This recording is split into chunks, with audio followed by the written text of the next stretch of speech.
పరిశ్రమలో ప్రమాదాల నివారణకు ఇండస్ట్రీలో పనిచేస్తున్న ఉద్యోగులు కార్మికులు తగిన జాగ్రత్తలు పాటించాలని NCS industries GM Vijay Kumar పిలుపునిచ్చారు. కాకినాడ రోడ్ల మండలం వాకలపూడి గ్రామంలో గల ఎన్సీఎస్ ఆయిల్ ఇండస్ట్రీలో 54వ అంతర్జాతీయ భద్రతా దినోత్సవం ఘనంగా నిర్వహించారు. ఈ సందర్భంగా ఎన్సీఎస్ ఇండస్ట్రీలో ఆక్యుపేషనల్ హెల్త్ సంబంధించి ఉద్యోగులకు కార్మికులకు ప్రత్యేక కార్యక్రమాన్ని నిర్వహించారు. కార్యక్రమంలో retired DME GGH superintendent doctor Raghavendra Rao పాల్గొని వృత్తిపరమైన అంశాలను తీసుకోవాల్సిన జాగ్రత్తల గురించి వివరించారు.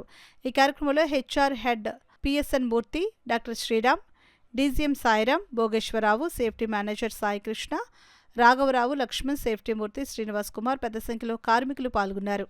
ఆక్యుపేషనల్ లంగ్ డిసీజ్ అనేది మాట్లాడతాను. అందులో మీకు కూడా అంటే పెట్రోకెమికల్, ఎడిబుల్ ఆయిల్, ఆ రెండు డీల్ చేస్తున్న ఇండస్ట్రీ. తర్వాత మీకు డస్ట్ అది కూడా చాలా ఎక్కువ ఉండదు. పోర్టు దగ్గర ఉన్నారు, సీ పోస్ట్ దగ్గర ఉండటం వల్ల కొన్ని డిసీజ్ వచ్చే అవకాశం ఉంది. కాబట్టి దాని నుంచి క్లుప్తంగా మాడతాను.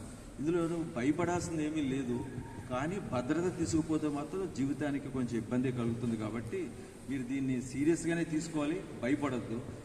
తర్వాత ఏంటంటే ఈ కొన్ని కంపెనీలన్నీ కూడా, మీ కంపెనీ కూడా చూశాను, ఏపీపీ అంటారు, యాక్సిడెంట్ ప్రివెన్షన్ ప్రోగ్రామ్స్ అని ఉంటాయి, అవన్నీ చేస్తున్నారు. సో మీ అందరికీ హెల్మెట్లని, తర్వాత ఈ యూనిఫామ్ అని అవన్నీ కూడా బాగా చేస్తున్నారు.